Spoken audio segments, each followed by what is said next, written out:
चढ़ली जवानिया में बारे न सैया देवरू हो देवरू हो देवरू हो दापना मोर करी हैया देवरा हो दापना मोर करी हैया देवा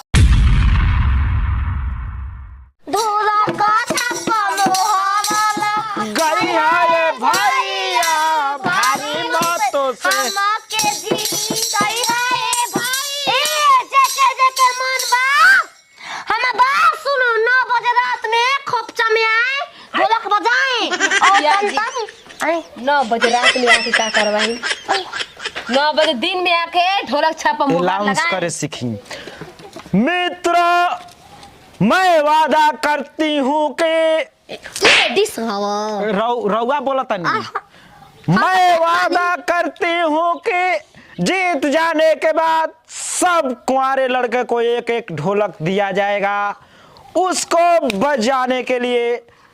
इस बंदे को साथ में भेजा जाएगा। ओ आई से ढोलक लेके उस खुश हो जी हसा मुखिया जी ने गलत सा ढोलक दुनाली दिया जाएगा खोप खोप कलाकारी दिखाना बजाएंगे। हर चढ़ली जवानिया में बारे न सैया देवरू हो देवरू हो देवरू हो दापना मोर करी हैया देवरा हो दापना मोर करी हैया देवरा हो पगली देवी जिंदाबाद। तेरा मार के लात मार के घंटा भैया गोरी को देला से 1 लाख ए यारो हमारे यार के कैसे नहीं उड़ा देला हाउ तू चुप रह महाराज और इज्जत बा यार रब बनाई के इज्जत घरे 4 गो बनैले बानी हां ऊपर नीचे आगे पीछे कुछ बोली दूसर हम जीते वाला बन प्रणाम करी प्रणाम घंटा भैया प्रणाम ओट दे एक बार कहीं पर घर दुआर के लागत मेरी कहां गोल लागत है क्या लगी दारू बोतल का तो होने जो साइड में का चलता क्या में उठल बानी का नॉमिनेशन करे नहीं जा 20 गो गाड़ी गई है तू काहे ना ये कहूं गाड़ी में ना रहला छोला जिलेबी फ्री होटल करवा दे रही के खाइए भैया आगे से खइब पाछे से निकाल दी कैसे तो बात बा गुबाल के गुबाल के इनकर ढोलक छापबा मोहर भले मत वोट मार दे खेलल जाला गेंदा घरे बा वोट के बारे में बतियाई महाराज ओ लागत नहीं फुटबॉल खेले ढोलक छाप चाहिए ढोलक हमके ढोलक ना चाहिए हां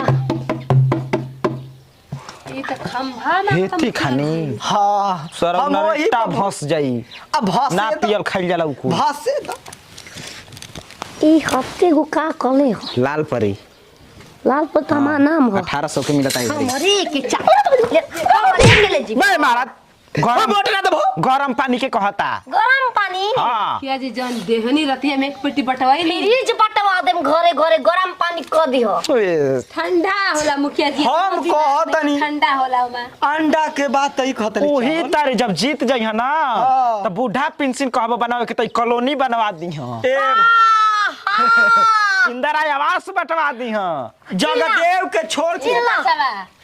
इनके सही कैला में फोटो बहुत छापल बा अथु पचिल स्टूडियो में दिहल बा ए चाची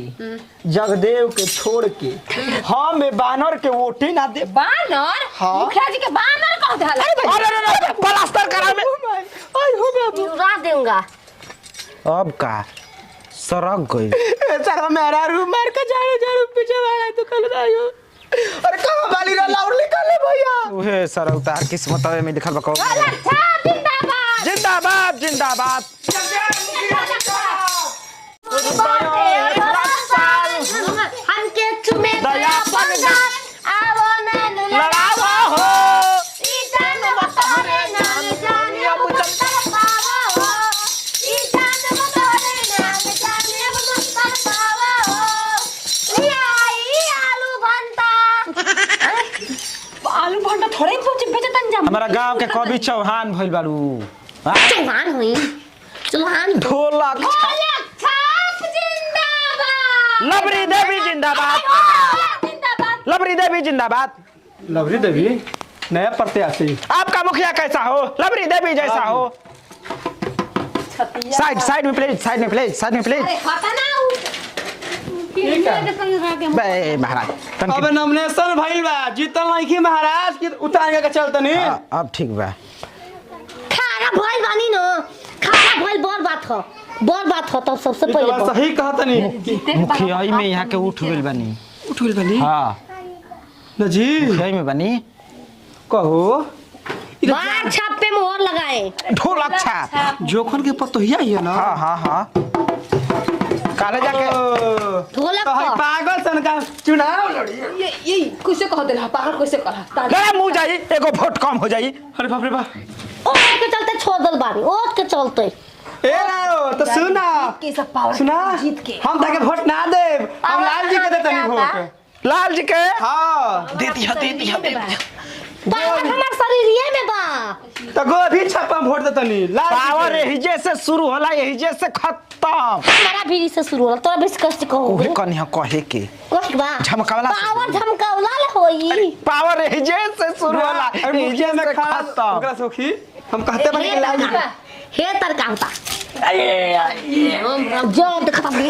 तर सिनरी जहाँ देखता बवाले करतल बस दे रे हम यो बजा ले ठीक है हम तो कहे पीछे छोड़े जात रही है हो माई के पता नहीं हो माई धारा ना चल भी ना से कुछ हमारे पैसा नहीं देगा ड्यूटी के ओ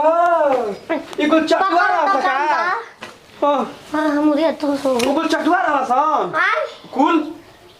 काम कहीं अब हमार ढोलकिया बजा ला छाप देम तारा के अरे ढोलक जाती बलाक को माई गे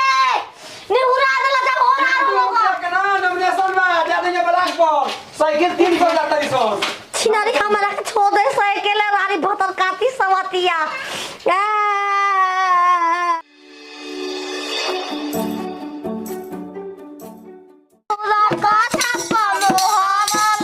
गई है ये भैया भारी बातों से